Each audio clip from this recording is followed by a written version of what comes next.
Então, bom Estamos, dia, bom, estamos isso. indo para o nosso último encontro do ano, né? Com certeza terminando o nosso livro, que tinham dois assuntos, né? Que era o amor no mundo e agora o nervosismo e a autoeducação. Então, nós vamos dar o início da leitura com a Luciana hoje, que vai ler para nós. Página 36. Pela observação de seus gestos, do que ele próprio faz, isto é, pela conscientização de suas ações, o indivíduo tira proveito do fato de o domínio de seu corpo astral sobre o corpo etérico se tornar cada vez mais forte, ou seja, de ele ficar habilitado, quando necessário, a também poder suprimir alguma coisa. As pessoas são cada vez menos capazes de suprimir deliberadamente certos hábitos ou de modificá-los completamente. Todavia, poder executar atos habituais também de uma forma diferente representa uma das maiores realizações do indivíduo.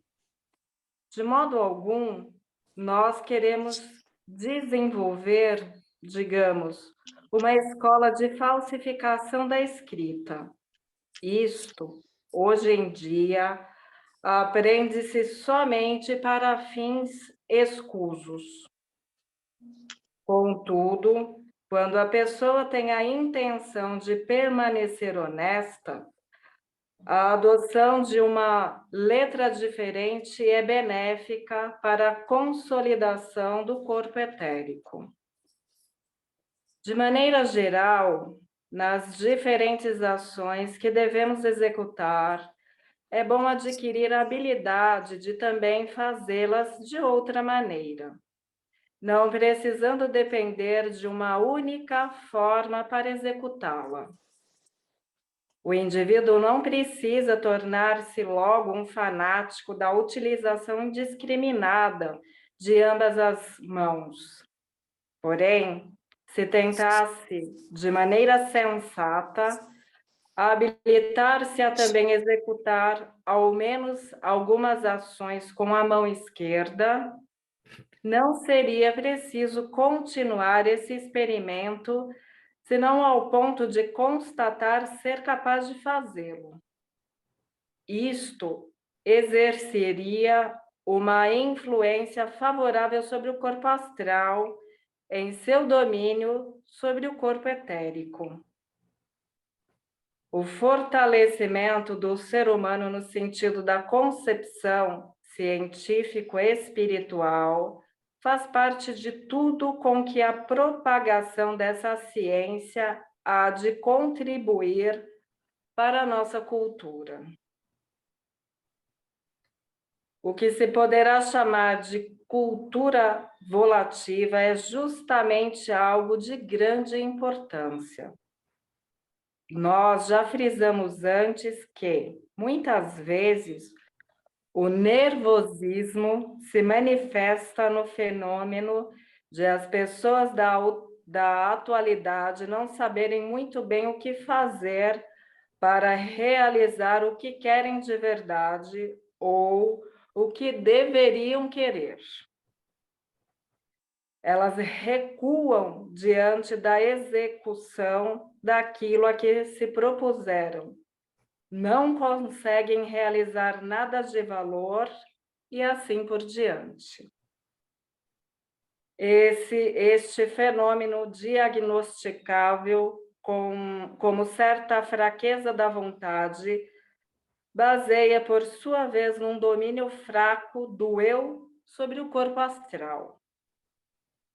Sempre que se observa esse tipo de fraqueza da vontade, a qual, a bem dizer, leva as pessoas, por um lado, a querer alguma coisa e, por outro lado, todavia, a não querer, ou ao menos a não conseguir realmente executar o que querem, constata-se não existir suficiente domínio do eu sobre o corpo astral. Algumas pessoas nem sequer atingem o estágio de querer seriamente o que desejam querer. Ora, existe um modo muito simples de fortalecer a vontade para a vida externa. E isto consiste em suprimir os desejos que, sem dúvida, sempre estão presentes. Não realizá-los se isto não causar dano algum. Se perscrutarmos a nós mesmos, teremos o dia inteiro oportunidade de encontrar inúmeros desejos de cuja realização, entretanto, embora fosse muito agradável serem satisfeitos, podemos prescindir sem que isto cause danos a outras pessoas ou faltemos aos nossos deveres. São desejos cuja satisfação nos causaria alegria, mas que poderiam também ficar sem realização. Se há empenho, de certo modo sistemático, em achar dentre muitos desejos aqueles de que se possa dizer: não, esse desejo não deve ser satisfeito agora. É importante que se saiba escolher os desejos certos, cuja não realização não cause danos, mas apenas nos prive do conforto, alegria e prazer. E suprimindo-se tais desejos de forma sistemática, cada não realização representa uma afluência, força de vontade, de força do eu sobre o corpo astral. Ao subentender este procedimento, mesmo em idade mais avançada, poderemos reparar muita coisa que tenha sido descuidada pela educação moderna. Contudo, no fundo, é difícil atuar pedagogicamente neste campo que acabamos de caracterizar. Pois cumpre ter em conta que se, como educadores, nós estivéssemos na situação de poder satisfazer determinado desejo manifesto da criança ou no jovem que educamos e recusássemos a realização desse desejo, não somente causaríamos o efeito da recusa, mas também uma espécie de antipatia. Isto pode ser contraproducente no sentido pedagógico, de maneira que somos levados a ponderar no sentido de parecer-nos um pouco duvidoso introduzir nos princípios da educação uma recusa aos desejos de nossos educandos. Aí nos encontramos, por assim dizer, diante de um momento de decisão vital. Se um pai se propusesse educar seus filhos de modo a dizer sempre que possível: não, Carlos, você não vai ganhar isto, conseguiria, em primeiro lugar, criar antipatia do jovem por ele e não o benefício que poderia ser alcançado pela rejeição dos desejos. Neste caso, caberia perguntar o que fazer, já que não seria possível introduzir um método como este. Todavia, há um meio muito simples de conseguirmos esse efeito. Não recusar ao aluno a realização de seus desejos, mas negá-la a nós mesmos. Porém, de forma que o aluno perceba o fato de nos estarmos negando isto ou aquilo. Como sabemos, um forte instinto de imitação reina nos primeiros 7 anos de vida e continua existindo mais tarde. E poderemos perceber que se, na presença de nossos educandos, nós começamos a negar-nos uma ou outra coisa de modo bem visível, eles o imitarão achando-o muito desejável. E com isso, teremos conseguido algo muito significativo.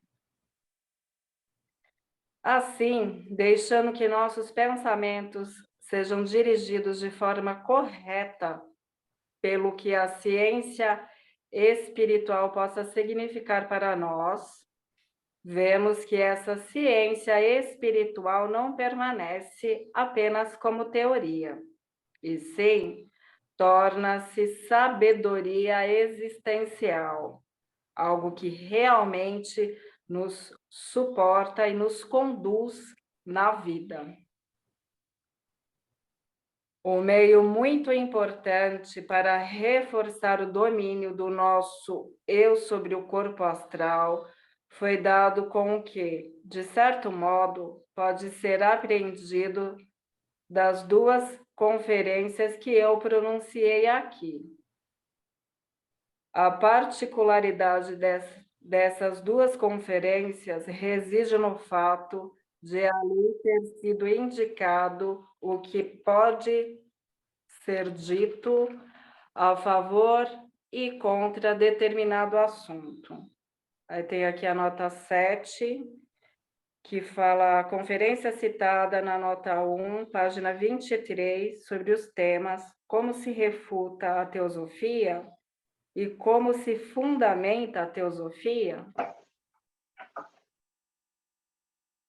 Se, por outro lado, verificarmos de que forma as pessoas enfrentam a vida com suas almas, poderemos perceber que, de modo geral, ao tratar de um assunto, elas o fazem somente de um lado, dizendo apenas o que existe a favor ou contra ele. Isto é o habitual. Contudo, não existe na vida coisa alguma que não possa ser tratada de maneira a apresentar um pró e um contra. Há um pró e um contra em tudo, e é vantajoso que nos acostumemos em todas as situações a levar em conta não só um deles, mas também o outro, não somente o pró ou o contra, mas o pró e o contra. Em tudo o que fazemos, convém termos presente porque, sob certas circunstâncias, será melhor deixarmos de fazê-lo ou, se acharmos melhor executá-lo, compreendermos que também existem considerações contra. A vaidade encontra muitos pretextos para não se invocarem os argumentos contrários a uma ação que se deva executar, pois as pessoas desejam a todo custo ser sempre boas. É muito fácil alguém se outorgar o atestado de boa pessoa, dizendo de si mesmo: faço apenas as coisas das quais seja possível falar bem, e sentindo como incômoda a convicção de que, no fundo, muita coisa poderia ser objetada a quase tudo o que se faz na vida. Ao final das contas, de modo algum nós somos tão bons quanto pensamos. E digo isto porque é extraordinariamente importante para a vida. Contudo, estas considerações genéricas não são de muita utilidade. Nós só começaremos a tirar-lhe algum proveito quando também tivermos em mente, ao executar toda e qualquer coisa que a vida nos exija, os motivos que nos levam, os motivos que nos possam levar a deixar de fazê-lo. O que é alcançado por este procedimento pode ser observado da seguinte maneira e muito simples. Com certeza, os senhores tiveram oportunidade de conhecer pessoas cuja indolência chega ao ponto de, sempre que possível, elas preferirem não tomar decisão própria alguma. E sim que alguém tome essa decisão e lhes diga o que fazer. Elas descartam a responsabilidade, antes perguntando o que devem fazer em vez de procurar os motivos para uma ou outra ação. Ora, não estou mencionando este caso por lhe atribuir alguma particularidade neste contexto, mas por querer demonstrar outra coisa. Imaginemos, então, uma pessoa que goste de consultar os outros. Todavia, não quero que o que acabo de dizer seja entendido apenas como algo a ser desaprovado, pois muita coisa também pode ser dita a seu favor. Não se pode manifestar quase nada na vida que não possa ser refutado em algum sentido. Nossa pessoa imaginária encontra-se diante de duas pessoas que lhe dão conselhos com relação ao mesmo assunto. Uma delas diz, sim, e a outra, não faça isso. Toda vez em que, na vida, nós nos deparamos com tal situação, vemos que um dos conselheiros ganha uma vitória decisiva sobre o outro. Aquele que exerce uma influência volativa mais forte sai vitorioso. Que tipo de fenômeno se nos apresenta aí? Por mais insignificante que pareça, é um fenômeno altamente significativo. Se eu me confronto com duas pessoas, uma das quais me dá um conselho em sentido positivo e a outra em sentido negativo, caso eu siga o positivo, a vontade dessa pessoa continuará agindo dentro de mim. Sua força de vontade se terá feito valer a ponto de me dar força para a minha tarefa. Sua força de vontade terá obtido dentro de mim uma vitória sobre a outra pessoa. A força de alguém terá prevalecido dentro de mim. Suponhamos agora que eu não me confronte com duas pessoas, uma das quais responda a uma consulta com sim e a outra com não. Mas esteja só comigo mesmo e me apresente em meu coração o sim e o não, e as razões para uma ou outra alternativa. Passando depois a executar o sim, este procedimento chega então a desenvolver uma grande força em meu íntimo. O que antes o outro exercia dentro de mim, eu próprio terei desenvolvido agora como uma força em minha alma. Por conseguinte, se interiormente nós nos propusermos uma opção, faremos uma força a vencer sobre uma fraqueza. E isto é extremamente importante, pois, novamente, fortalece de maneira extraordinária o domínio sobre o corpo astral. Esse exame realmente exaustivo dos prós e contras em todas as situações não deve ser, de maneira alguma, considerado incômodo. A pessoa verificará estar contribuindo grandemente para o fortalecimento da vontade, no esforço para colocar em prática o que acabo de caracterizar. Contudo, este assunto também possui seu lado obscuro. Em lugar do fortalecimento da vontade, pode sobrevir um enfraquecimento. Isto pode acontecer se a pessoa, após ter feito valer dentro de si os prós e os contras, todavia não agem de acordo com uma ou com outra alternativa reconhecida. Por desleixo, nada faz, não seguindo nenhuma e nem outra voz. Pode parecer que ela tenha seguido o não, mas na realidade apenas foi indolente.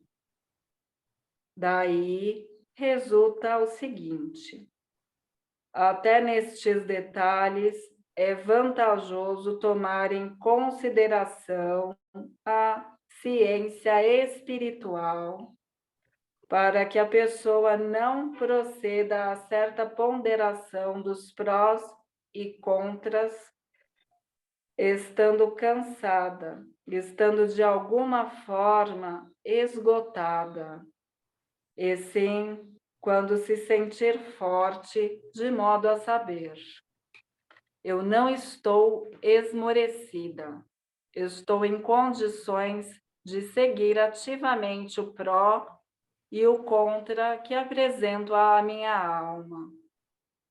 Por isso, deve sempre atentar a si mesma, a fim de se preparar para deixar essas coisas atuarem na alma.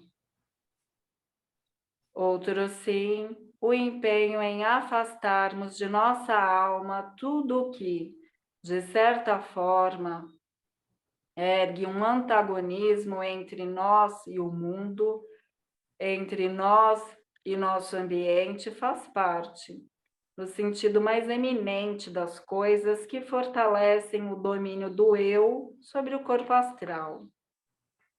E por isso, deveria fazer parte das obrigações que o antroposófo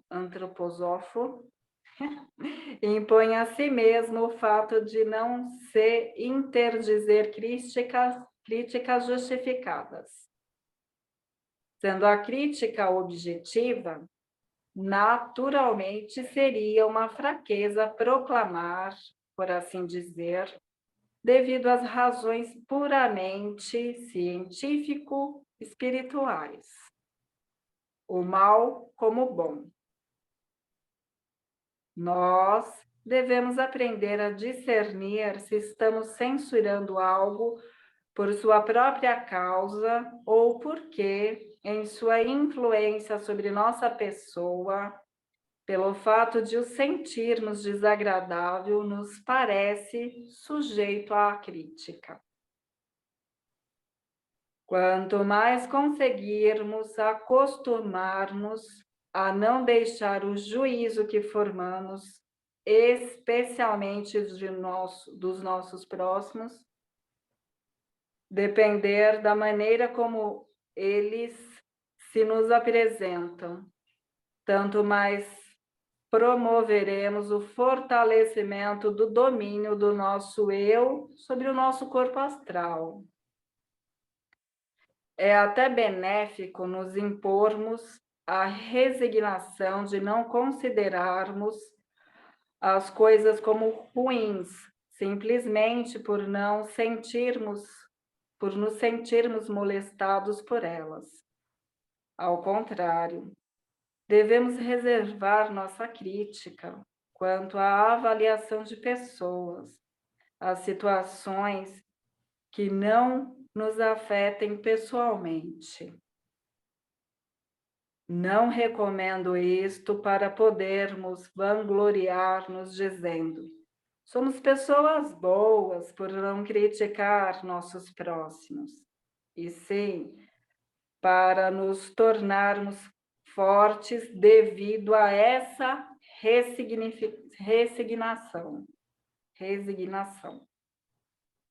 Logo veremos que isto parece ser muito fácil como princípio teórico, mas que na vida, entretanto, é extremamente difícil colocá-lo em prática.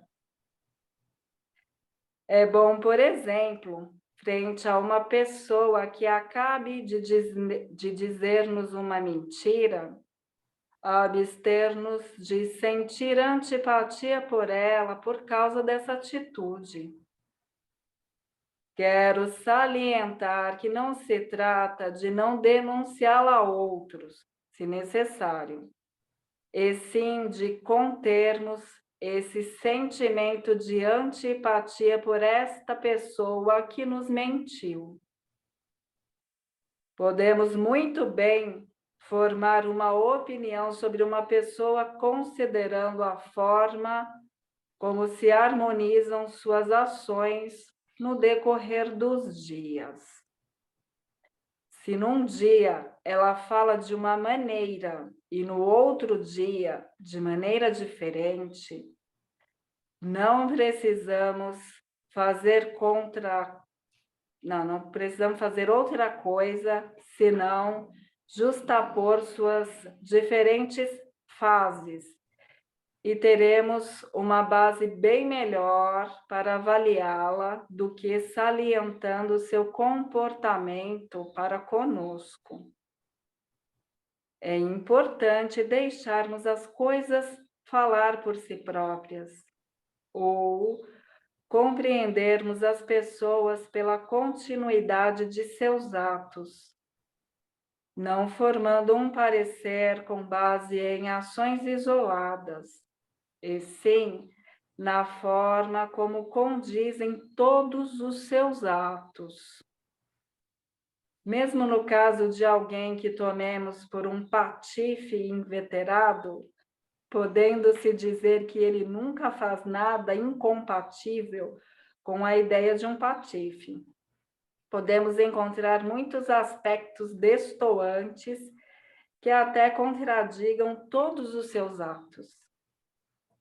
Nem precisamos levar em conta a relação da pessoa conosco, ou seja, podemos abstrair de nós mesmos, deixando a pessoa refletir-se em nossa alma apenas por seu comportamento, caso seja inteiramente necessário formarmos um juízo a seu respeito.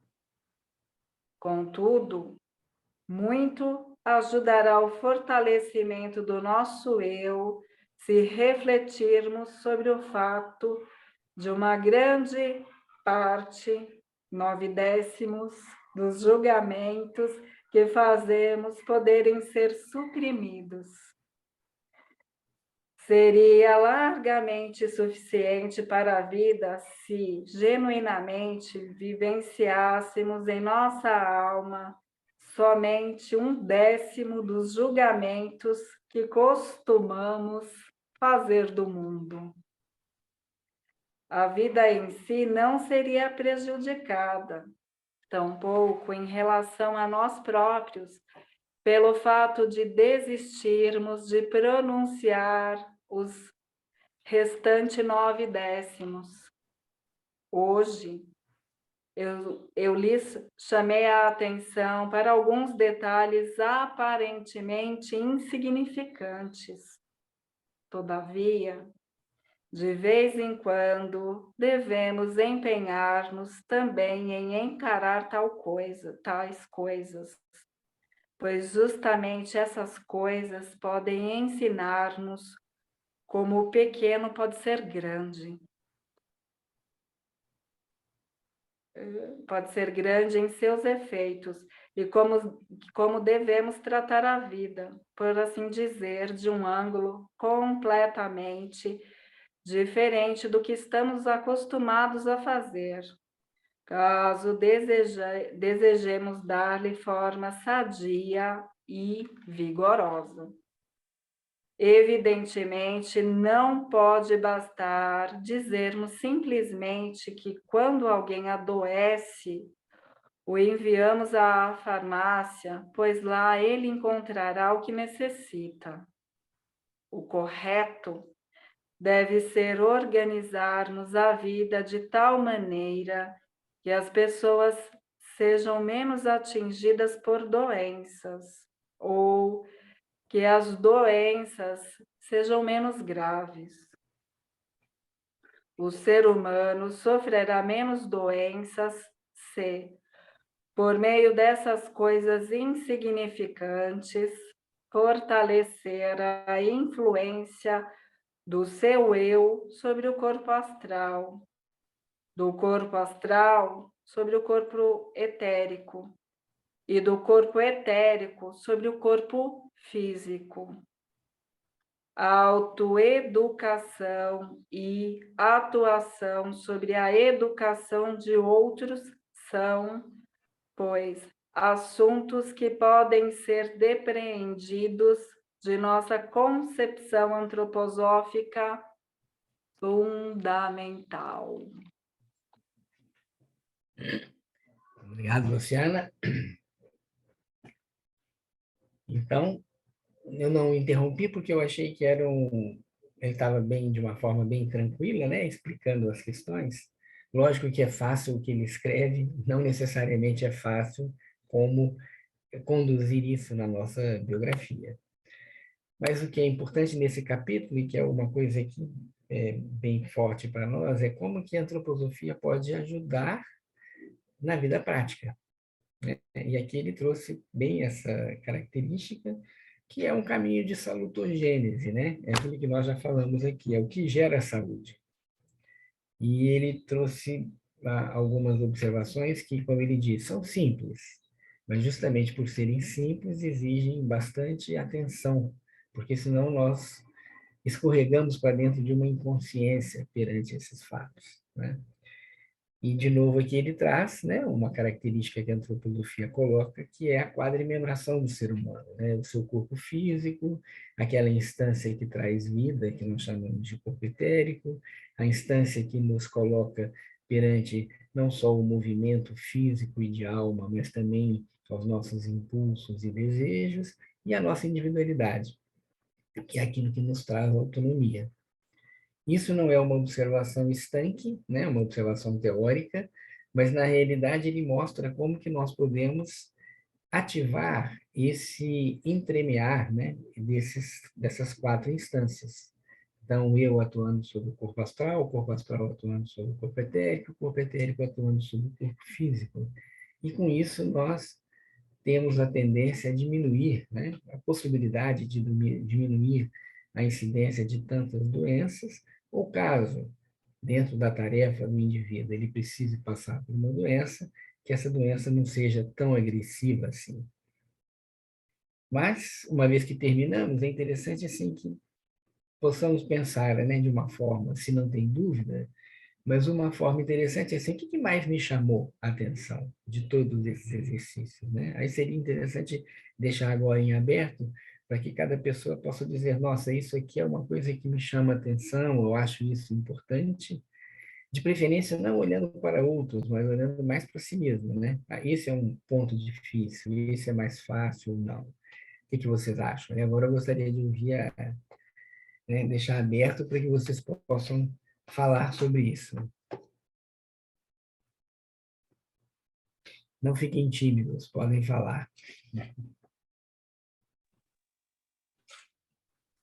Uma coisa que me chamou a atenção foi na página 41, quando ele fala sobre a indolência, que ele fala, né, que as pessoas têm essa característica quando chega um ponto de que sempre que possível elas não tomarem decisão própria alguma, né, que esperam que outras pessoas tomem por elas.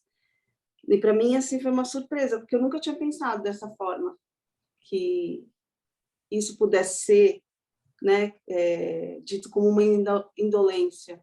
Eu achei bem diferente assim essa forma de ver. Mas faz sentido o que ele fala? Então, é tão novo que vou pensar ainda bastante, acho, sobre isso.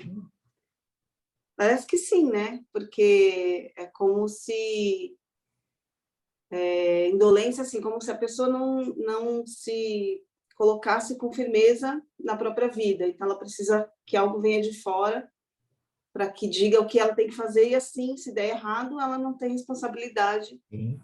sobre aquilo, né? Me parece isso. Eu achei bem interessante, eu nunca tinha pensado na indolência com esse ponto de vista. Eu entendo que isso é uma coisa muito frequente no ser humano, né? É justamente o oposto do que você imagina, né? Você imagina que justamente essa instância do eu, que é a sua individualidade, é aquela que, ao longo da biografia, ela deve se fortalecer até para, como diz a Gudrun no seu livro, né? Tomar a vida nas próprias mãos. E isso significa autonomia. E o que ele fala aqui é justamente o oposto, né? A pessoa não toma conta de si, ela não atinge a autonomia, ela entrega para outro ou outros a responsabilidade das decisões, né? É uma postura um pouco assim messiânica, né? Vai vir um Messias que vai me salvar, ele vai fazer e eu vou seguir o que tem que fazer, e como você colocou, aí eu não assumo responsabilidade, né? E isso é uma questão que nós temos sempre que estar presentes a tudo que está à nossa volta, atentos a tudo, mas com cuidado para não colocar na mão de outro, de uma autoridade externa, tudo o que a vida coloca para nós. É lógico que em muitos momentos eu preciso de uma autoridade, uma pessoa que entenda mais de um assunto, né?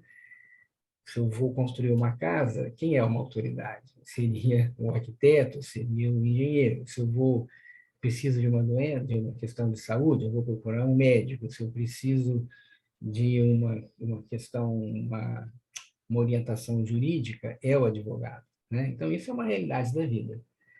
Mas o que acontece é que muitas vezes tudo que está certo, a gente tem que olhar o limite. Então tem um limite inferior, que é aquele que eu vou resolver construir a casa por mim mesmo, que posso fazer uma bobagem, porque não tenho informação para isso, e ao mesmo tempo também ficar escravo do que o outro fala sem nenhum questionamento. Então a autonomia pressupõe questionamento, é o que ele fala ali também, né? O sim e o não. Quando ele fala dessa cultura volitiva, ou a cultura da vontade, que seria interessante você pensar assim, eu quero fazer uma coisa, e eu deveria perguntar para mim antes de fazer, por que não fazer?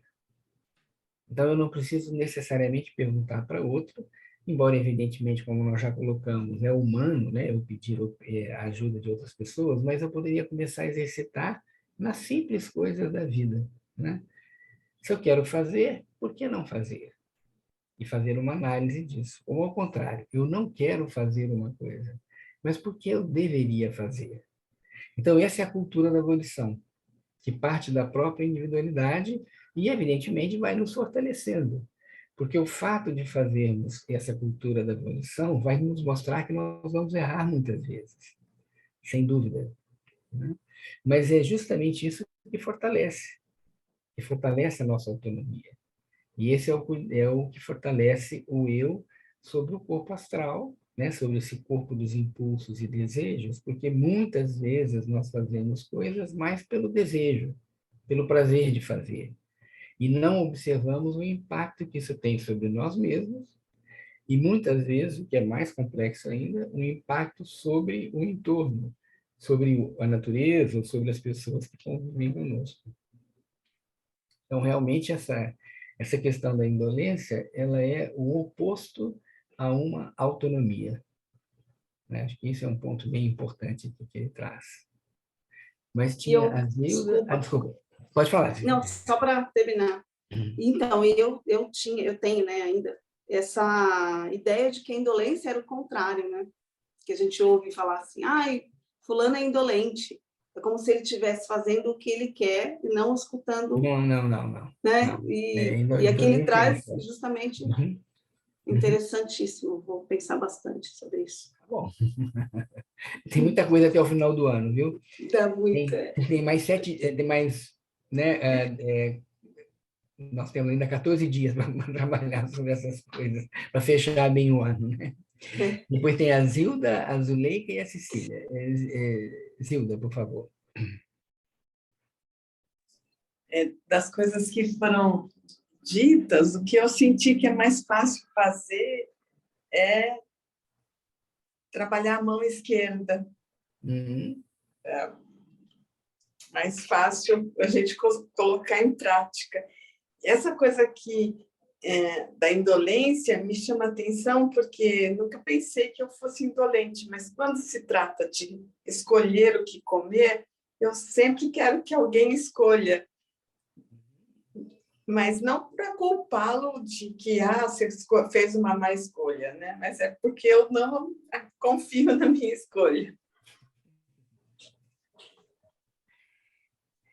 Então, nessa questão da autonomia, também é importante nós desenvolvermos essa confiança, né? Aí também nós temos uma questão bem prática na vida, né? Tem pessoas que nunca se colocam de acordo com a opinião de outros. Inclusive, tem algumas pessoas, e aí nós temos um auto-engano, que se a outra pessoa fala uma coisa, ela tem o hábito de negar, mesmo que seja uma coisa correta, só para aparecer, só para firmar na realidade, a sua egoidade, né? E nem sempre isso é correto. De novo, é o nível.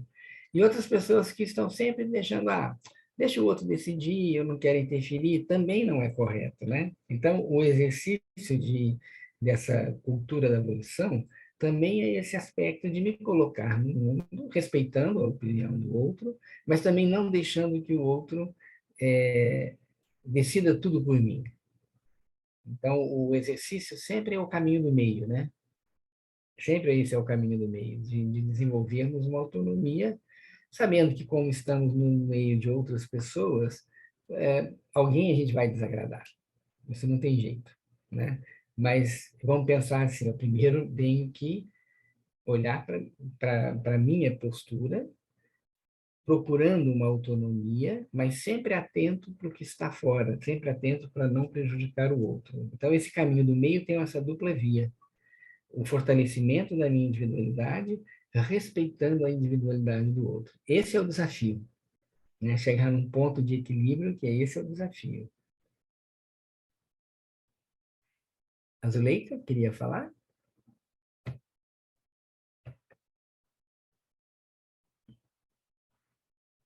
Você está com o som fechado, Zuleika.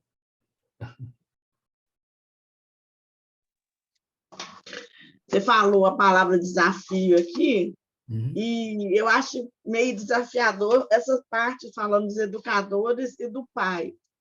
Em educar, se for, não, Carlos, você não vai ganhar isso.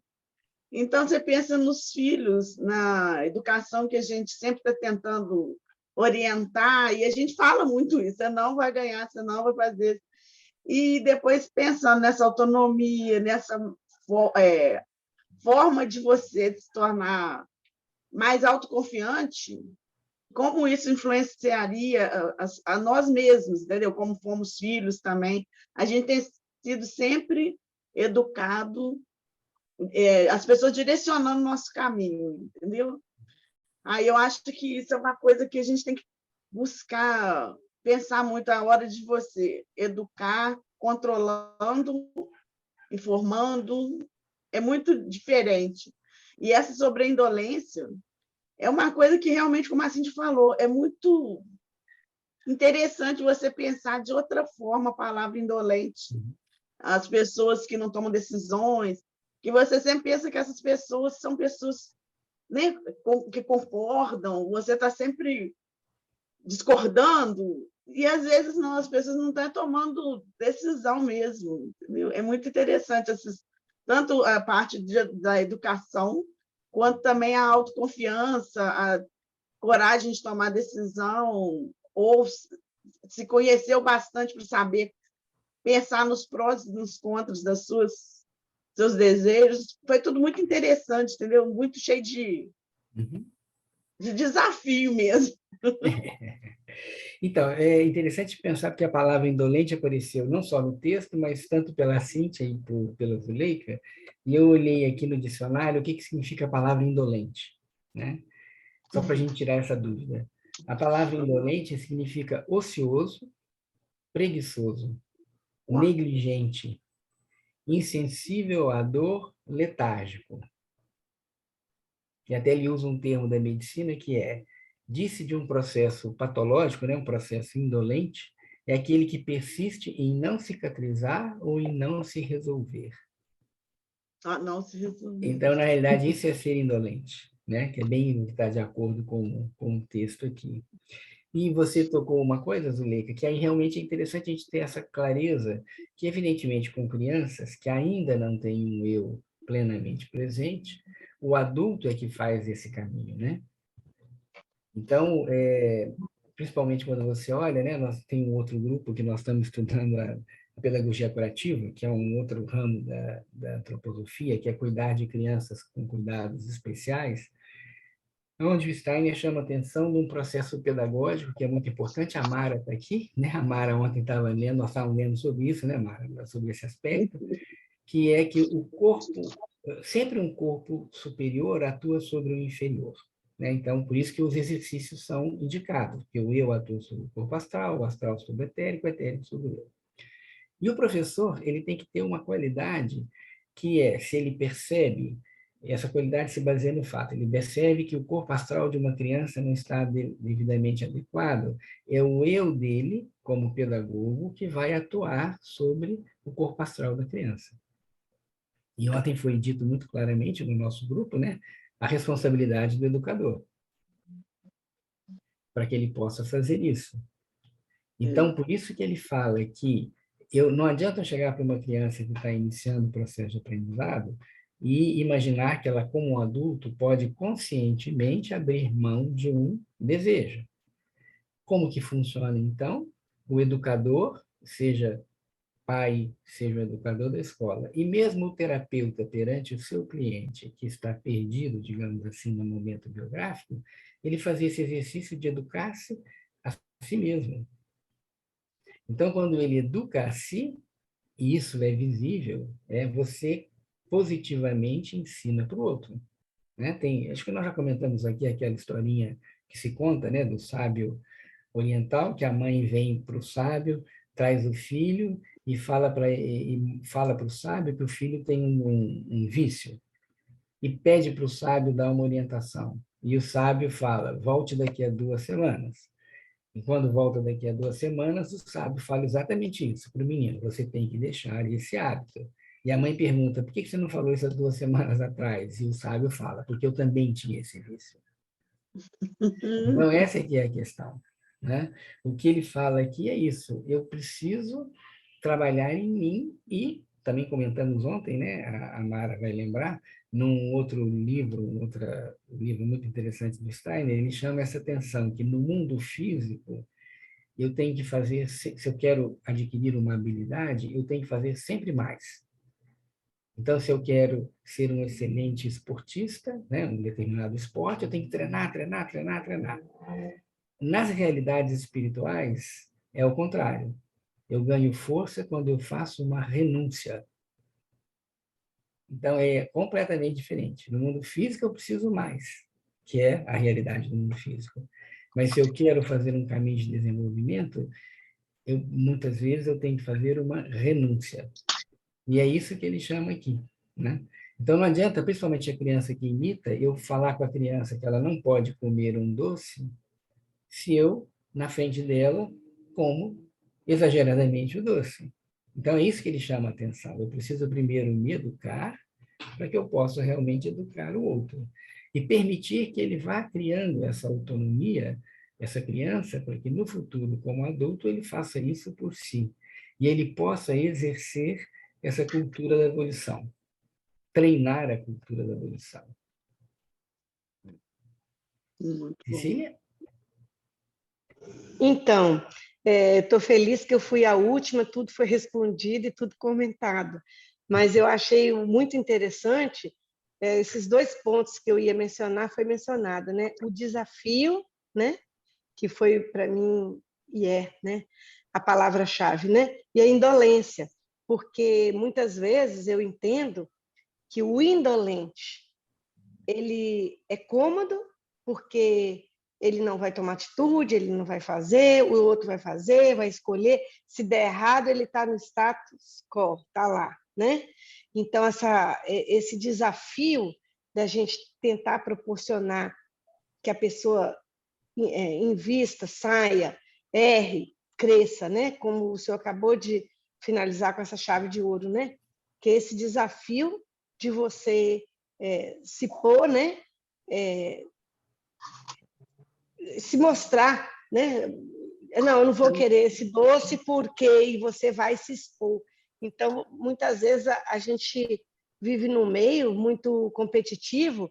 Se você às vezes fala e se manifesta, vai trazer assim, vamos supor, divergências. Eu não sei usar a palavra, mas você encerrou com isso, é a educação, né? De ter pessoas com educação para poder orientar e estar ali. E na infância isso é muito importante, porque quando chega lá em cima, você é cobrado, você não teve essa base, e aí?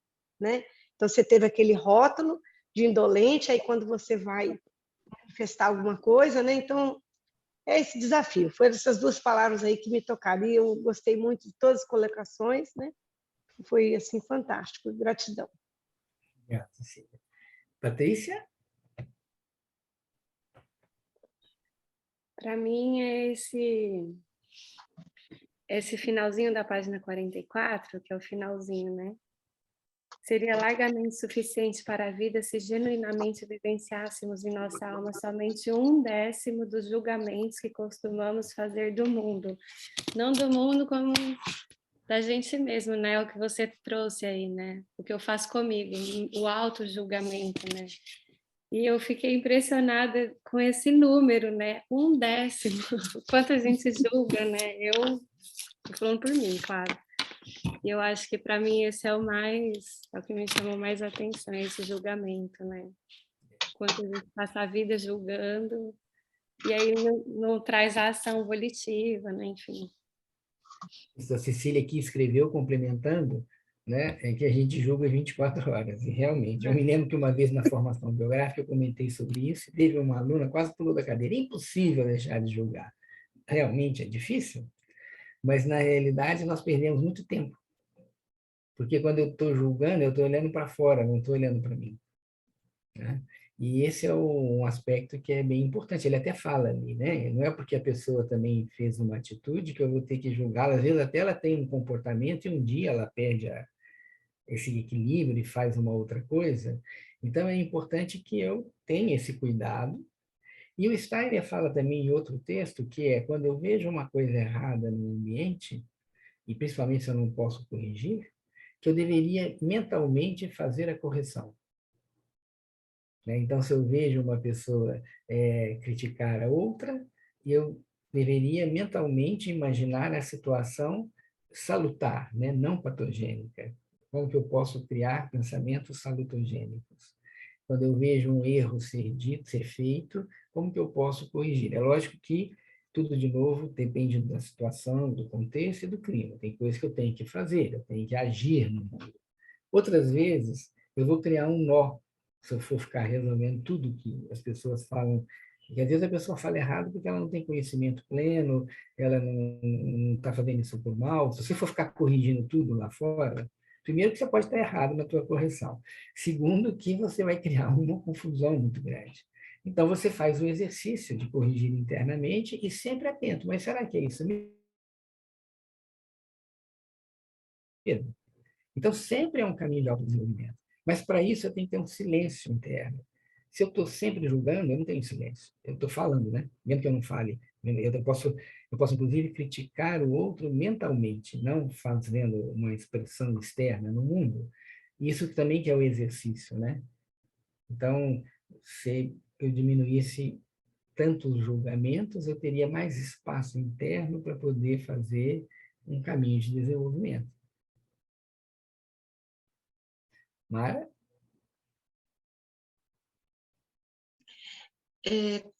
Como você trouxe para a gente fazer uma reflexão nossa, né? E onde falou dessa coisa de fortalecer através da recusa, só completou assim para mim, porque eu sou daquele ponto que Steiner fala, que você traz, que você quer muito a opinião do outro, depois você traz uma reflexão para você mesmo, decide mentalmente, mas não realiza. É a indolência, né? E daí não é assim, por que não realiza? Porque fala, depois eu faço, né? Parece que mentalmente eu já resolvi, mas não fui para ação. Talvez aí não seja tanto a indolência, seja o que a gente pode também chamar como procrastinação. Isso. Tem pessoas que têm uma facilidade maior de procrastinar, que significa eu atraso a ação. E principalmente para coisas chatas, né? Uhum. Eu particularmente reconheço que tudo que mexe com questões de banco, questões jurídicas, eu fico, vamos ver se melhora, procrastina, né? Se Mas é resolve por uma si, né? questão. Não resolve. Vamos ver se A gente... resolve, nem se vem um milagre. A gente tem que ter esse cuidado. E isso também tem muito a ver com a relação do pensar, sentir e agir. Quem é mais do pensar, ele tem uma tendência a procrastinar. E quem é do agir, age antes. Muitas vezes sem pensar e depois tem que reconhecer também, ajustar o erro do que foi feito. De novo, sempre é um ponto de equilíbrio o contexto. Tem momentos em que eu preciso me recolher e pensar antes de agir, e tem momentos que eu tenho que agir sem pensar. Sem pensar não, mas eu digo assim, agir mais rapidamente, né? Você está pegando fogo aqui atrás de mim, não adianta eu ficar aqui sentado meditando o que eu vou fazer, eu vou ter que fazer alguma coisa. Mas se tem alguma atitude que eu fale, pera, vamos pensar objetivamente para que também uma atitude não seja tomada intempestivamente. E aí não tem regra, né? Não tem um manual de instrução. Nós temos que olhar para isso e ir observando, sempre colocando no contexto. Tanto o meu contexto, quanto o contexto da situação que eu estou vivendo. Então, isso chama a atenção para um fato bem interessante, não foi a palavra usada aqui nesse texto, mas é o desenvolvimento de uma calma interior. Essa calma interior é que permite que, mesmo numa situação urgente, eu procure tomar uma atitude mais coerente com o contexto.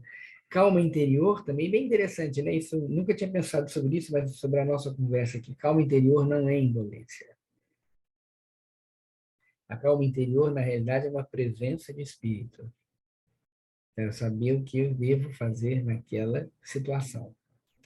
E é lógico que não é uma coisa simples, como nós falamos, né? Nós estamos no mundo e aprendemos também através dos nossos erros. E ele chama a atenção também aqui numa questão que é o auto-engano. Quando a pessoa fala assim, eu vou abrir mão de uma coisa, não porque eu vou abrir mão de uma coisa, é porque é mais fácil. Isso é um auto-engano também, no caminho de desenvolvimento, né?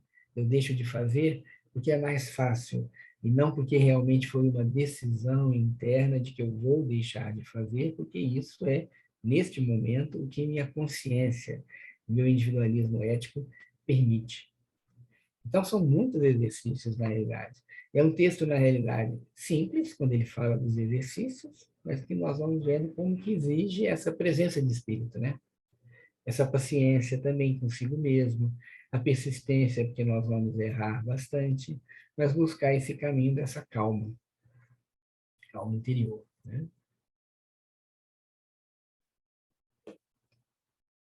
Tudo bem? Estamos diplomados em resolver os nossos nervosismos, né? Vamos treinar, vamos para a vida, né? Agora esse é o aspecto. Bom, se ninguém tem mais nada a declarar, né? Ou a perguntar, nós podemos dar por encerrado esse nosso ano. Foi um ano bastante intenso de leituras, né? Estou falando agora do nosso, independente do ano, que foi bastante intenso e continua intenso, mas o nosso ano de leitura, né? Nós estávamos com um livro, O Amadurecer Luminoso, que foi um livro também que deu bastante, nos trouxe bastante subsídios, né? Preparando o nosso processo de amadurecimento. Agora tivemos esses 2 últimos textos em que falamos da importância do amor no mundo, principalmente nesses tempos tão desafiadores, e agora esse caminho, né, de cuidar de tudo aquilo que nos traz nervosismo, irritação e inquietação, e nós vamos continuar, né, para o ano que vem, nesse caminho de leitura, buscando sempre questões práticas. Nós temos hoje na ELEB vários grupos de estudo, e com vários livros. Né? Livros, todos eles são livros escolhidos bem a dedo e são muito interessantes, com temas que interessam de várias formas. Né? Então, já foi lido sobre a alma humana, foi lido sobre a questão do mal, a questão da ciência oculta, né? da iniciação, mas eu tenho a ideia de, no sábado, continuarmos nesse caminho de exercícios práticos. O que a antroposofia pode nos ajudar? E por isso que nós vamos, para o próximo ano, temos que definir a data agora de retorno, nós vamos começar com o livro Educação Prática do Pensamento, que também vai nos ajudar bastante nesse sentido, tá? E depois que terminar esse, nós vamos procurar sempre essa sequência de livros de textos, né, que nos ajudem nesse caminho de autodesenvolvimento de uma forma bem prática, na vida prática, buscando a vida prática, né? E aqueles que têm interesse por assuntos mais amplos, mais essenciais, mais esotéricos, a escola tem vários grupos de estudo, né? Se vocês olharem no Instagram, vocês têm lá a sequência vocês se inscrevem no canal, né, no Instagram da escola, e vocês têm lá todas as publicações e quais os dias e quais os horários dos outros grupos. E não esquecendo também que nós temos um YouTube, né? E esse YouTube tem onde tudo isso que nós estamos gravando e outros textos, né? Ontem, quinta-feira mesmo, a Márcia Lucena com a Regina Virgues fizeram uma live, já tem várias lives, tem várias lives gravadas, vários textos gravados, textos não, digo, essas nossas conversas, né, gravadas, e para nós é muito importante que mais pessoas possam acessar esse conteúdo. Então, se vocês puderem convidar pessoas, né, a participarem, que é uma forma que não temos nenhuma pretensão dogmática de falar a antropologia vai resolver tudo, mas é uma forma de ver como que a antropologia contribui para todos os esforços que a humanidade faz através das várias tradições, né, de ajudar o desenvolvimento humano. A antropologia é mais uma dessas tradições, né, que tem esse caráter de trazer de uma forma bastante prática para a vida. Então, precisamos definir agora qual é o nosso retorno, né? Janeiro é um mês mais que a gente pode estar mais recuperando forças, né?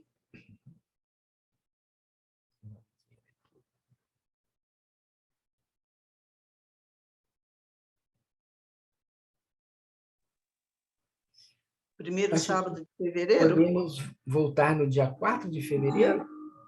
Dia 4. Uhum. Né? Então, estamos bem no início do mês de fevereiro, então nós vamos reiniciar. Alguém tinha pedido para falar o nome do livro, nós já colocamos, mas se puder alguém voltar de novo a foto, né? Mara, vai ser o livro Educação Prática do Pensamento. Eu vou pedir se a Márcia pode colocar a foto de novo. Pois eu coloco no grupo.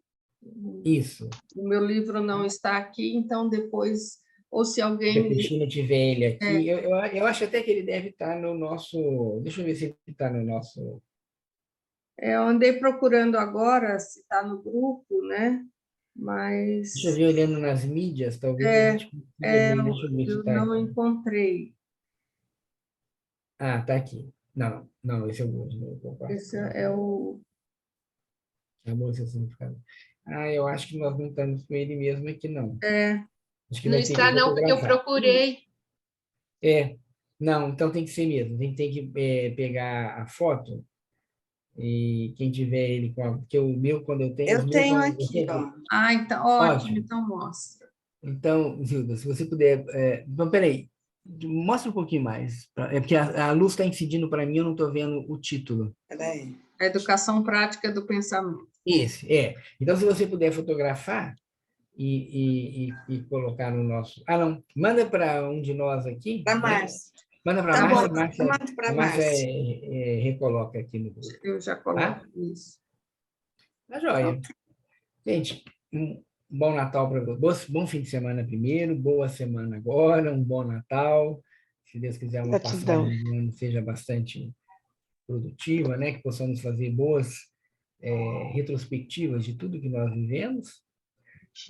E uma perspectiva, né? Que 2023 seja um ano melhor para todos, que seja em todos os âmbitos, né? Com seus desafios normais, mas que possamos ter bons desafios, né? Esse que é o mais importante, que a gente tenha bons desafios aí do ano de 2023. Certo? Muito obrigado. Obrigada. Gratidão. Um grande abraço. Bom fim de semana. Gratidão. Boas festas para todos. Gratidão, tchau. Férias, né? Boas Gratidão. férias a Esse todos. grupo foi um prazer participar. Foi um Obrigado. presente. Muita bênção, um presente. Gratidão. Presente mesmo. Presente. Gratidão. Feliz Natal para todos, até breve. Até breve. Um beijo. Beijo. Feliz Natal. Tchau. Tá, tchau, tchau.